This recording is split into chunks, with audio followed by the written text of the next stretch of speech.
Людям, которые хотели улететь в Египет, туроператоры предлагают другие направления. Турция, Таиланд или Кипр. Сейчас единственная альтернатива для тех, кто забронировал билет. Если человек захочет отказаться от путевки, агентства деньги в полном объеме не вернут. То, что нам туроператоры предлагают, это вот эту сумму денег, которую мы оплатили за невыполненные вот эти туристические услуги, они просят, чтобы мы их оставили как депозит.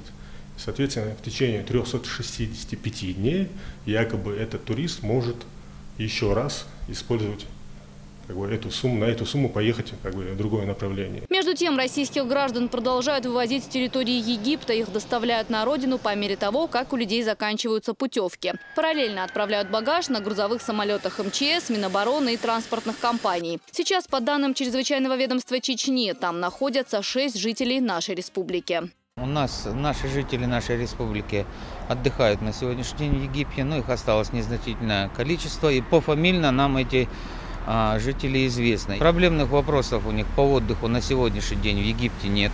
Аюб Чупалаев только вернулся из Египта. На отдых он летал вместе с семьей. Новость о том, что разбился борт с российскими пассажирами, мужчина узнал, уже сидя в самолете. По словам туриста, несмотря на трагическую новость, на курорте все было спокойно. Все хорошо проходило, улетели, отдохнули, ничего насчет самолета не было, то что там никакой паники, все нормально, отдохнули.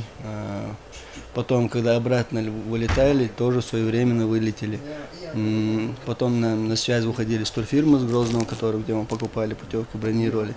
Они говорят, типа МЧС связывалась там, узнать, как вы, где вы. Если вы вдруг летите не по назначению, то мы можем с Москвы собрать. Сотрудники чрезвычайного ведомства провели разъяснительную работу в аэропорту Грозный. В МЧС республики работает и горячая линия. Накануне в Минеральные воды из Египта прибыл первый борт с 5 чеченскими туристами. 14 числа прибывает остальная партия, и заключительные 3 человека прибывают 15 числа.